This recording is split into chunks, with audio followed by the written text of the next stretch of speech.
7 golongan yang mendapatkan naungan Allah Subhanahu wa Ta'ala. Kenapa disebut dapat naungan?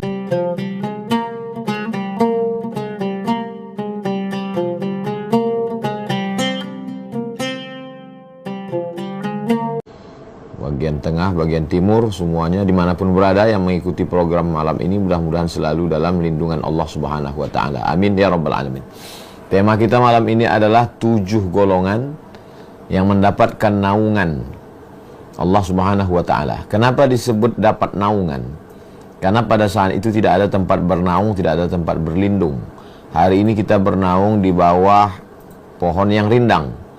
Hari ini kita bernaung di bawah atap gedung yang kokoh. Tapi nanti tidak ada tempat bernaung. Kenapa tidak ada tempat bernaung?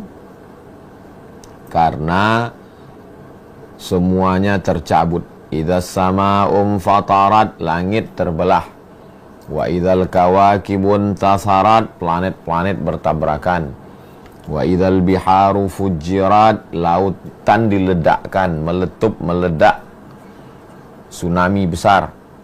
Wa idzal quburu bu'athirat, semua yang dikubur dibangkitkan, dunia hancur.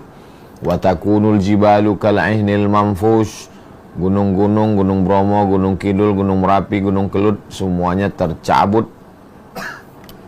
seperti bulu kambing dihembus angin. Lalu kemudian kerak bumi bergejolak, bergelombang.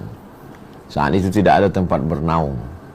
Manusia dalam keadaan berdiri, yaumal taffatis saqu bis-saqi. Pada saat itu betis bertemu dengan betis, karena kita bukan tamu terhormat yang duduk di atas kursi yang mewah. Kita adalah hamba yang hina dengan banyak dosa. Maka ketika itu kata Nabi SAW, ada 7 golongan dalam sebuah hadis, dalam Sahih Al-Bukhari, ada juga dalam Sahih Muslim. Sab'atun yudhilluhumullahu fi dhillihi yawma la dhilla illa dhilluh. Ada 7 golongan yang mendapatkan naungan Allah pada saat itu. Tak ada tempat berlindung, tak ada tempat bernaung, kecuali naungan dan perlindungan Allah Subhanahu wa Ta'ala. Yang pertama, imamun adilun, pemimpin yang adil. Kenapa pemimpin yang adil? Idza kuntum fi safarin, kalau kamu musafir, salasan, 3 orang musafir, falyu'ammiru ahadahum, hendaklah satu orang mengangkat amir, pemimpin. Ini kita mau jalan nih bertiga, siapa amir kita? Amir inilah nanti yang menentukan kita berhenti di sini sholat jamak takdim atau jamak takhir. Nanti kita ini musafir, di mana kita makan. Kalau 3 orang saja musafir supaya nggak kelahi, mesti ada satu pemimpin, apalagi dalam sebuah negeri yang besar. Maka ada yang disebut dengan amir, pemimpin. Disebut juga dengan malik, king, raja. Disebut juga dengan sultan, orang yang punya kuasa. Di beberapa negara disebut dengan Sultan. Sultan Qabus di Oman, Sultan Hasan al-Bolkiah di Brunei Darussalam, Sultan Terengganu, Sultan Perak, Sultan Kelantan. Tapi ada disebut dengan Malik, seperti di Saudi Arabia, Sahibul Jalalah Malik Abdul Aziz Al-Su'ud. Nah, ini sekarang presiden, bupati, gubernur, wali kota, itu semua adalah pemimpin. Apa kata Imam Ahmad bin Hanbal?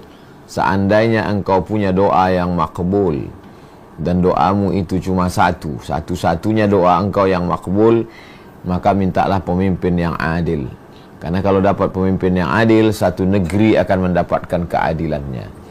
Jauh berjalan banyak dilihat, lain tempat, lain padang, lain belalang, lain lubuk, lain ikannya. Jauh lama hidup banyak dirasa, jauh berjalan banyak ditengok.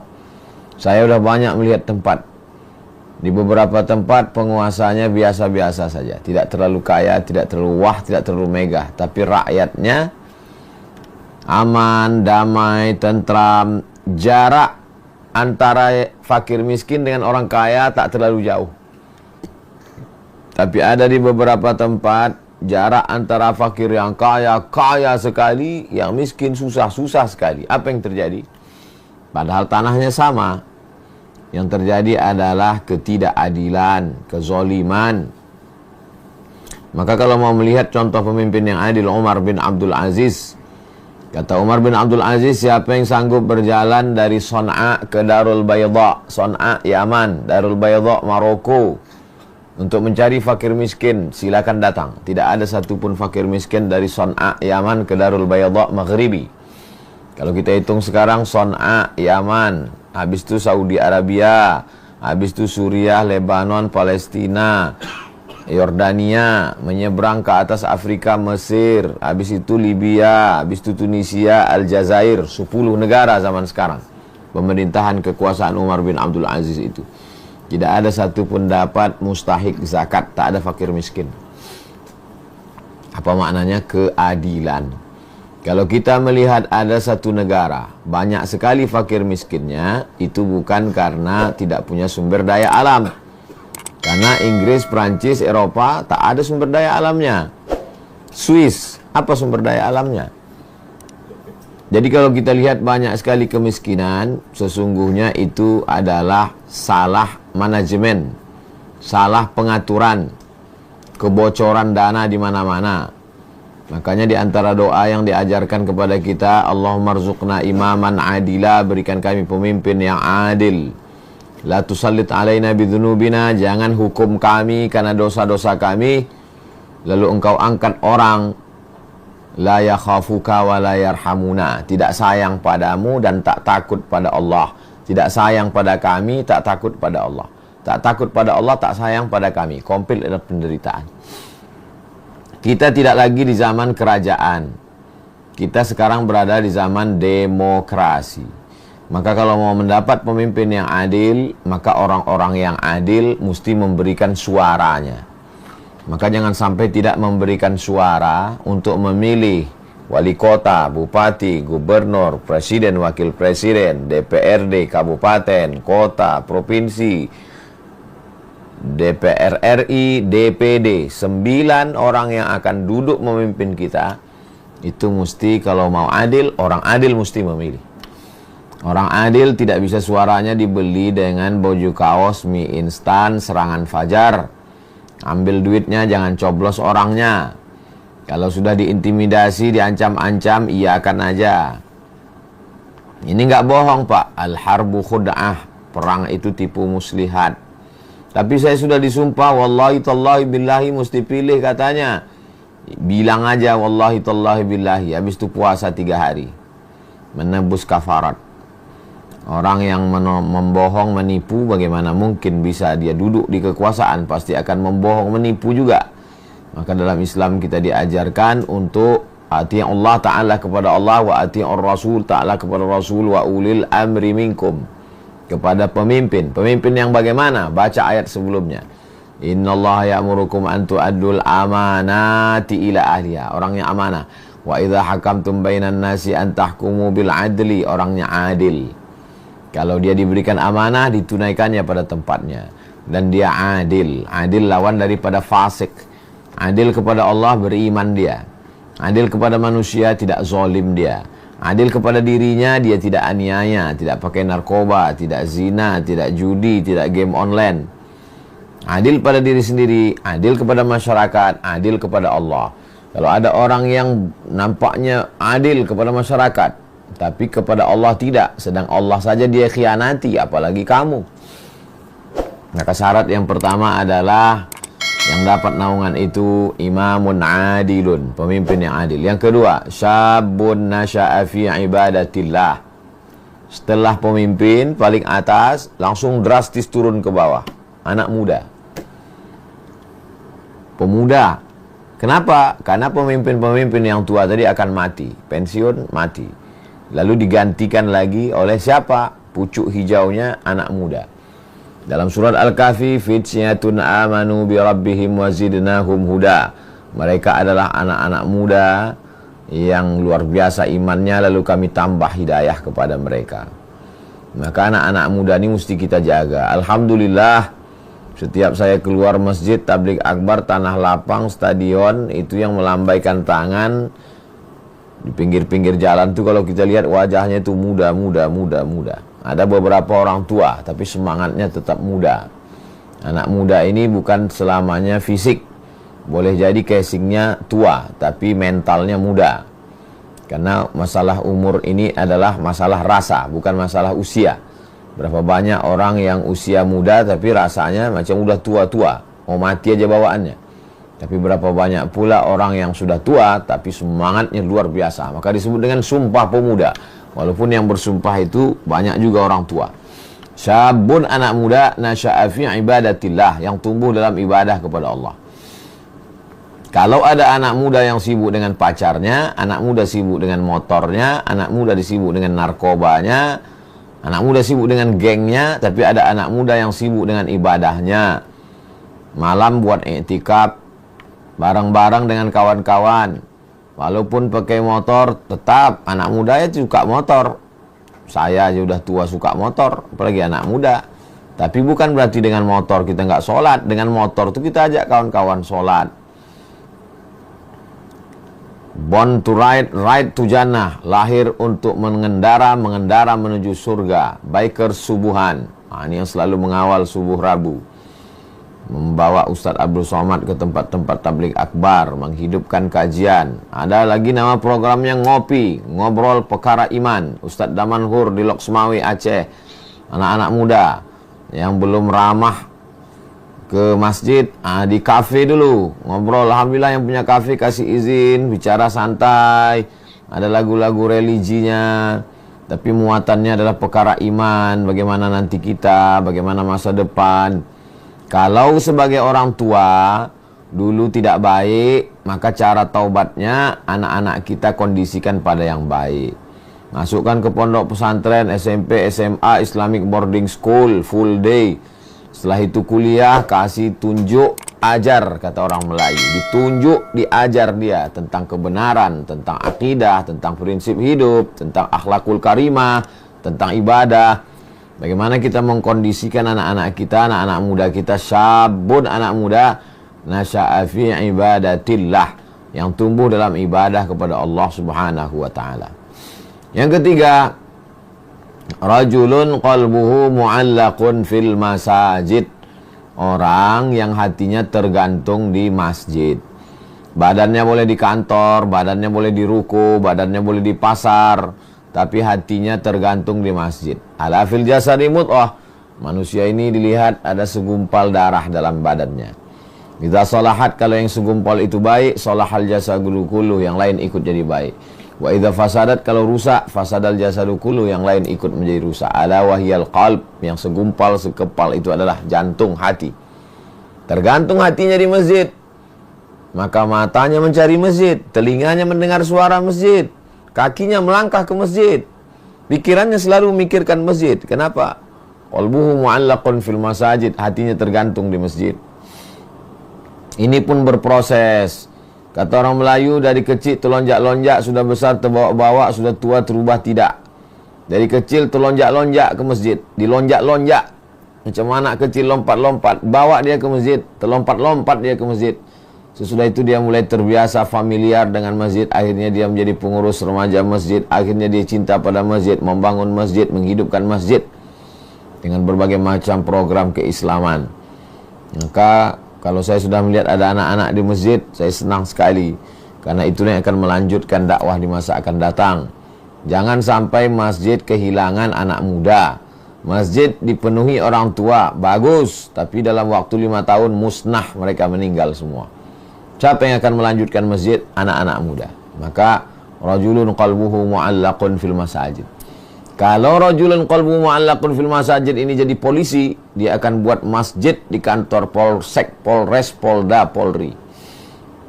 Kalau yang rajulun qalbuhu mu'allaqun fil masajid, anak muda yang hatinya tergantung di masjid ini jadi tentara, maka di kantor dan Ramil, di kantor Dandim, di kantor jadi panglima, semua anak buah akan datang. Kalau yang rajulun qalbuhu mu'allaqun fil masajid ini jadi kepala dinas, kepala badan, kepala kantor, jangan heran di sana masjid besar, masjid raya, masjid agung, Islamic Center. Kenapa? Rajulun qalbuhu mu'allaqun fil masajid. Program pertama ketika ditanya, apa program Bapak nanti? Saya akan bangun masjid. Tapi tidak hanya sekedar masjid, mencetak orang sekitar masjid yang sabbun nasya'a fi ibadatillah. Ada masjidnya, ada lapangan basketnya dekat masjid, ada skateboardnya, ada kafenya, makanan halal, kuliner-kuliner, Orang yang selalu ke masjid juga diizinkan untuk meletakkan barangnya tanpa harus bayar. Nanti baru sekian persen keuntungan. Nah, itu dipakai untuk kemakmuran masjid. Jadi masjid betul-betul hidup, tidak hanya sekedar tempat ritual ibadah. Ada klinik bersalin. Ada orang istrinya hamil, selama ini tak pernah ingat Allah, tapi karena dekat masjid terdengar suara azan suaminya ke masjid. Ada konsultasi hukum dengan LBH, Lembaga Bantuan Hukum. Jadi masjid perlu tanah yang luas, di sampingnya ada counter-counter. Itu semua adalah rajulun qalbuhu mu'allaqun fil masajid. Imamun adilun syabun nasya'a fi ibadatillah, rajulun qalbuhu mu'allaqun fil masajid. Yang keempat, rajulani, dua orang. Tahabba fillah, berkasih sayang karena Allah. Ijtama'a alaih, bertemu karena Allah. Wa tafarraqa alaih, berpisah pun karena Allah. Tak ada hubungan dengan pacaran. Pacaran haram, campur laki-laki perempuan tak mahram. Ini cerita tentang orang yang berteman, bersahabat. Berteman karena harta, harta binasa, persahabatan pudar. Berteman karena kuasa, kekuasaan hilang, pensiun, copot, tangkap KPK, pertemanan bubar. Berteman karena usia, yang satu tua, yang satu muda, enggak nyambung. Berteman karena Allah Subhanahu wa ta'ala, kekal abadi. Rajulani, dua orang. Tahabbani, yatahabbani fillah, mereka berkasih sayang karena Allah.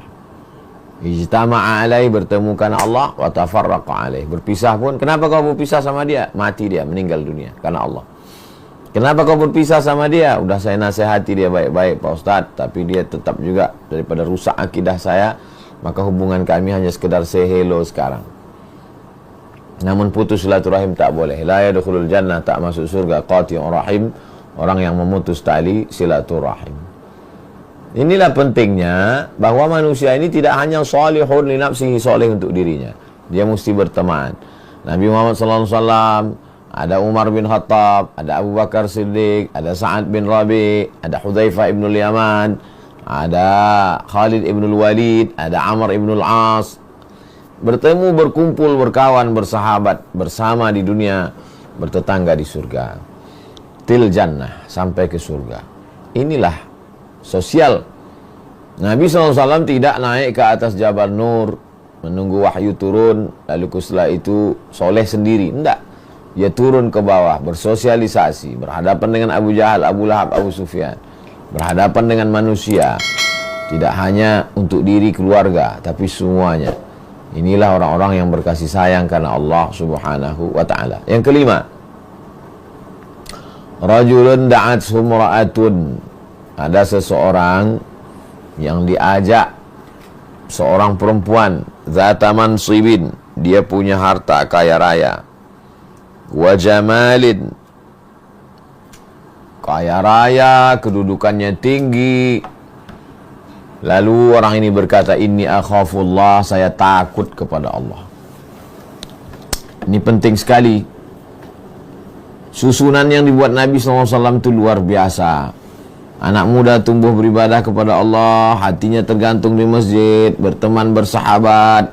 Tapi juga ketika datang angin, badai, puting beliung, karang tajam menghantam, kapalnya tidak pecah.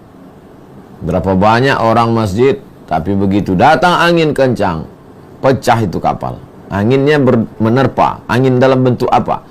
Angin dalam bentuk uang korupsi, angin dalam bentuk investasi bodong, angin dalam bentuk penipuan. Ini anginnya. Da'athu imra'atun, diajak seorang perempuan, zata mansibin, perempuannya punya kedudukan, wa jamalin, cantik. Ada punya kedudukan tak cantik, ada cantik tapi tak punya kedudukan. Ini dua-dua dia punya. Zata mansibin, punya jabatan, wa jamalin, parasnya cantik. Apa kata orang tadi? Inni akhafullah, aku takut kepada Allah. Ada yang pernah mengalami seperti ini? Ya. Siapa namanya? Namanya Nabi Yusuf alaihi salam bersama Zulaikha. Kuat Nabi Yusuf alaihi salam. Ini perempuan zata mansibin, istri raja, istri aziz, istri bendaharawan negara. Wa jamalin, Zulaikha terkenal cantik, istri orang kaya, perawatan, banyak duitnya. Tapi Nabi Yusuf diselamatkan Allah Subhanahu wa taala. Inilah pentingnya mendidik takut kepada Allah fis sirri wal alan, dalam keadaan sepi maupun ketika orang ramai. Yang keenam, rajulun tasaddaqa bi sadaqatin, orang yang bersedekah. Lalu kemudian hatta la ta'lamu shimaluh ma tunfiqu yaminuh, sampai tangan kirinya tak tahu apa yang dilakukan tangan kanan. Ini jangan dipahami secara tekstual. Maksudnya menjaga diri dari riya. Karena beberapa sahabat Nabi bersedekah diketahui oleh sahabat yang lain. Contoh, ada sahabat yang bersedekah sumur kebun kurma beserta sumurnya sekalian. Bayraha, sumur Bayraha di tepi Masjid Nabawi. Sekarang sudah masuk ke dalam Masjid Nabawi. Apa yang terjadi? Di situ diriwayatkan, semua sahabat tahu. Begitu juga dengan ketika turun ayat in tuqridullaha qardan hasanan, kalau kamu berikan pinjaman untuk agama Allah, maka Allah melipat gandakannya. Maka dia berikan semua 600 batang pohon kurma. Itulah dia Abu Dihdah. Semua sahabat tahu. Begitu juga ketika ada sumur yang mesti dibeli, Bi'ru Raumah, dibeli oleh Sayyidina Utsman bin Affan. Begitu juga semua veteran perang dari Badar diberikan santunan oleh Abdurrahman bin Auf. Mereka orang-orang kaya, beramal, dan diketahui amalnya. Jadi kalau mau beramal, silakan beramal. Saya nggak jadi beramal, Pak Ustaz, nanti dipuji orang. Tarkul amal li ajlin nas riya. Tidak jadi beramal karena takut dipuji orang, riya. Wal amal li ajlihim syirik. Beramal karena ingin dipuji orang, syirik. Nggak jadi beramal, riya. Jadi beramal biar dipuji orang, syirik. Maju kena, mundur kena. Lalu yang paling bagus bagaimana? Silakan beramal, jaga hati lillahi ta'ala, lawan bisikan-bisikan setan. Inilah yang diberikan Allah Subhanahu wa ta'ala kepada kita. Yang terakhir, rajulun zakarallaha khalian fafadat ainahu. Ada orang yang berzikir mengingat Allah dalam keadaan sepi, sunyi, tengah malam, saat semua orang tidur lelap dengan kantuk mimpinya. Ada seorang hamba Allah yang melawan kantuknya, lalu kemudian dia mandi atau berwudu, dia sholat sunat wudu, sholat sunat taubat, sholat sunat tahajud, sholat sunat hajat. Setelah itu sholat sunat witir, habis itu dia berzikir, istighfar, habis itu dia berselawat, habis itu dia tahlil la ilaha illallah, berdoa kepada Allah, menetes air matanya. Ainani la tamassuhumun nar, la yamassuhumun nar. Dua mata yang tidak disentuh api neraka. Pertama, ainun bakat min khasyiatillah, mata yang menangis karena takut kepada Allah. Yang kedua, ainun tahrusu fi sabilillah, mata yang berjaga dalam perang jihad fisabilillah. Saudara kita yang ada di Palestina sekarang, matanya tak tidur-tidur berjaga, mata itu haram disentuh api neraka. Kalau kita belum sanggup, ada satu mata yang menyelamatkan kita. Ainun bakat, mata yang menangis karena takut kepada Allah, takut Sidratul Muntaha, takut titian Shiratal Mustaqim, takut catatan amal Lauhil Mahfuz, takut semua. Jadi kalau kita masuk dalam salah satu golongan itu, imamun adil, pemimpin yang adil, masuk. Syabun nasa'a fi ibadatillah, anak muda yang tumbuh beribadah, masuk. Rajulun qalbuhu mu'allaqun fil masajid, hatinya tergantung di masjid, masuk. Rajulani, dua orang, tahabba fillah, berkasih sayang karena Allah, ijtama' alaihi wa tafarraqa alaihi, masuk juga. Rajulun da'atum ra'atun dhata mansibin wa jamalin, seorang yang diajak melakukan zina oleh orang yang cantik, orang ganteng, ini akhafullah, masuk juga dia golongan ke itu. Rajulun tasaddaqa bi sadaqatin fa akhfaha, bersedekah dia sembunyikan, hatta la ta'lamu shimaluhu ma tunfiq yaminuh, masuk juga dia ke dalam, orang tak riya. Rajulun dzakarallaha khalian fa fadat ainahu, berzikir dengan Allah sendirian, sepi sunyi, menetes air matanya, masuk tujuh-tujuhnya, alhamdulillah. Saya cuma masuk 5 Pak Ustaz, alhamdulillah. Saya mau cuma masuk 3, bagus. Masuk 2, masuk 1. Belum ada sama sekali, jangan putus asa. Kita mulai dari sekarang, jangan tunda, cepat. Itu yang dapat saya sampaikan terkait dengan tema kita petang ini, Bang Alvin. Hadis sahih dalam Sahih Al-Bukhari, dalam Sahih Muslim, 7 golongan dapat naungan Allah. Sebagai pengantar dialog interaktif kita, selanjutnya kita serahkan ke Bang Alvin Firdaus. Terima kasih. Wassalamualaikum warahmatullahi wabarakatuh. Waalaikumsalam warahmatullahi wabarakatuh. Insyaallah tabarakallah ada lucu ya kayak bunda semuanya. Nyatet semua kan, saya juga nyatet, saya kirim di kolom chat. Kirim di kolom chat bagi abang kakak yang mungkin tertinggal bisa baca 7 golongan. Oke, agak berantakan tapi ini. Baik abang kakak bunda, rahmati Allah, insya Allah kita akan masuk ke sesi berikutnya, sesi tanya jawab ya. Tanya jawab, saya akan persilahkan bagi abang kakak yang pastinya open kamera. Open kamera. Bagi abang kakak yang mungkin belum bisa bertanya lewat open kamera, bisa lewat chat ya. Pertanyaan yang menarik nanti kami bacakan. Baik, yang pertama langsung saja. Supaya efektif, langsung saja saya pilih Ibu Melareika. Silakan Ibu. Assalamualaikum warahmatullahi wabarakatuh, Ustaz. Waalaikumsalam warahmatullahi wabarakatuh. Semoga Ustaz dan keluarga diberi sehat selalu dan doakan kami juga untuk bisa umrah atau haji Ustaz. Juga Bang Al. Amin ya Allah. Gini Ustaz, saya kan memang sudah ditinggal wafat suami. Kemudian kegiatan saya tuh, saya mengambil banyak kegiatan yang satu di masjid, yang satu pengajian yang lain. Nah, yang di masjid ini saya malah diisukan mencari perhatian, padahal maksudnya mencari perhatian ikhwan gitu. Padahal saya mengaji di sana itu mengajarkan kepada ibu-ibu yang belum bisa mengaji dengan baik gitu Ustaz. Apakah saya meneruskan itu atau saya berhenti karena ada hal-hal seperti itu Ustaz? Waalaikumsalam warahmatullahi wabarakatuh.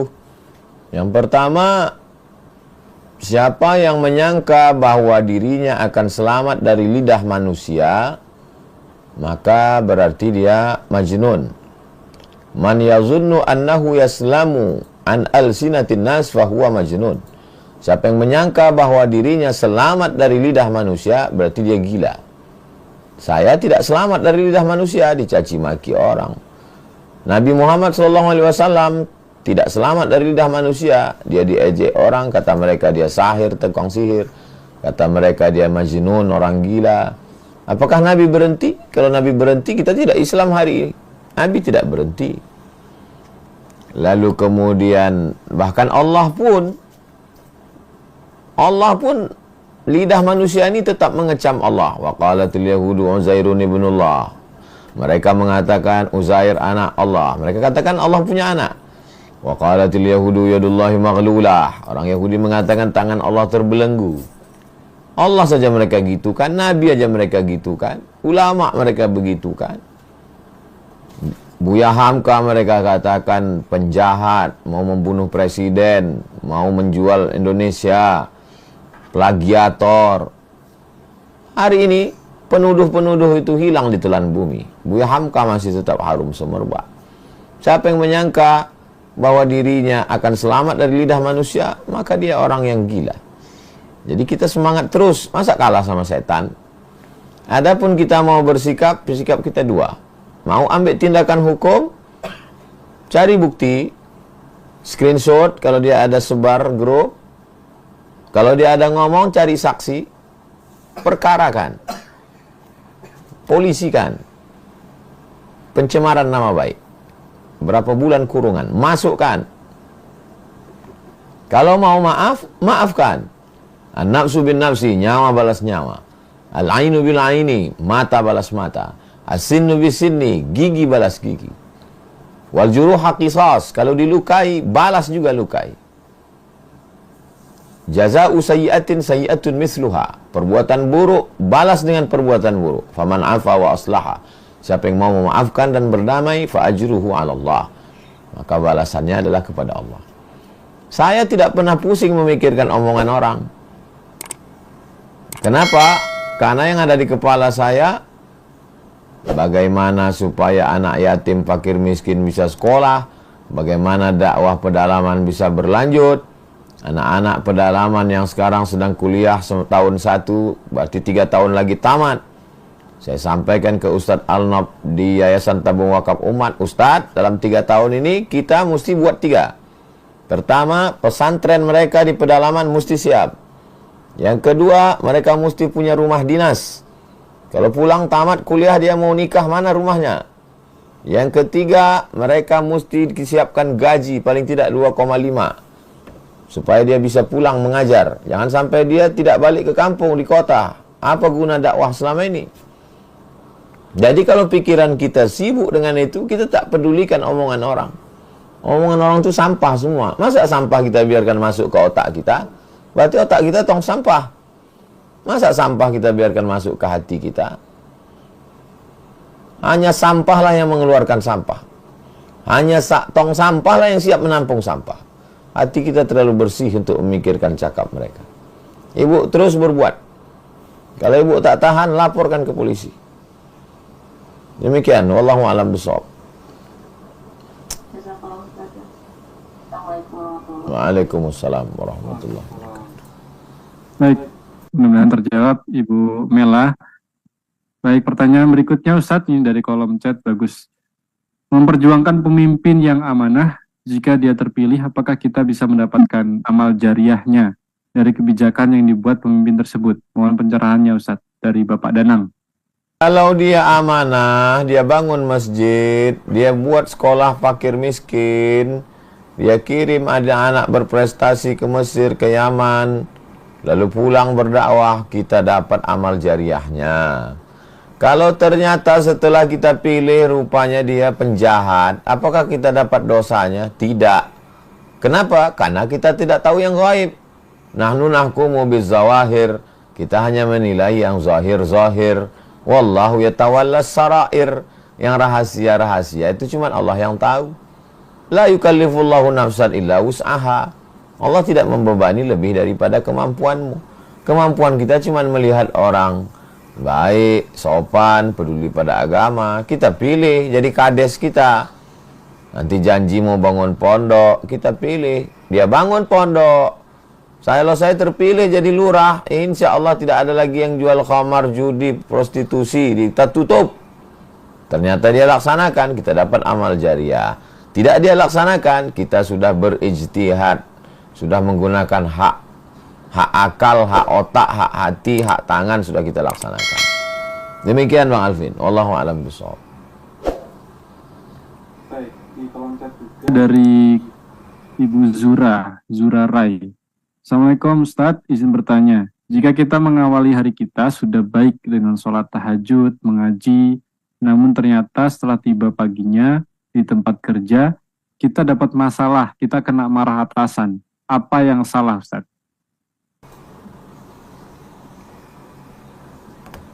In ja'akum fasiqun binaba'in. In ja'akum, kalau datang kepada kamu fasiqun, orang fasik, binaba'in, membawa berita, fatabayyanu, klarifikasi. Saya Pak sudah datang on time, tepat waktu. Semua tunjuk pedoman sudah saya laksanakan. Di mana letak salah saya? Tolong Bapak jelaskan di mana salah saya. Sebenarnya kamu nggak salah, kata bapak itu. Aku yang takut sama biniku, mau melawan dia aku nggak kuat, akhirnya kutumpahkan marahku ke kalian anak-anak buahku. Jadi sebetulnya anak buahnya nggak salah. Dia yang di kantor macam singa, di rumah macam kucing anggora. Jadi kalau dia sadar, kalau orang begitu kita diamkan, dia akan salah terus. Sebetulnya anak buah ini tak salah, dia aja yang ketakutan di rumah, akhirnya melampiaskannya ke anak-anak buah. Kan kasihan sekali itu, terzolimi orang-orang tak salah. Afwan Ustaz, konteksnya tuh sebenarnya bukan di aturan, tapi dia sudah melaksanakan ibadah. Malamnya dia udah ibadah, tahajud, ngaji. Paginya kok dia dapat hari yang buruk gitu Ustaz. Itu ada apa gitu? Apa yang salah? Kalau antum berpikir bahwa tinggal di istana itu disayang Allah, tinggal di anyaman pohon korma itu dimurkai Allah. Berarti yang disayang Allah itu Abu Lahab dong. Kan Abu Lahab yang tinggal di istana. Yang tinggal di anyaman korma kan Nabi Muhammad. Nabi Muhammad kan tahajud malam.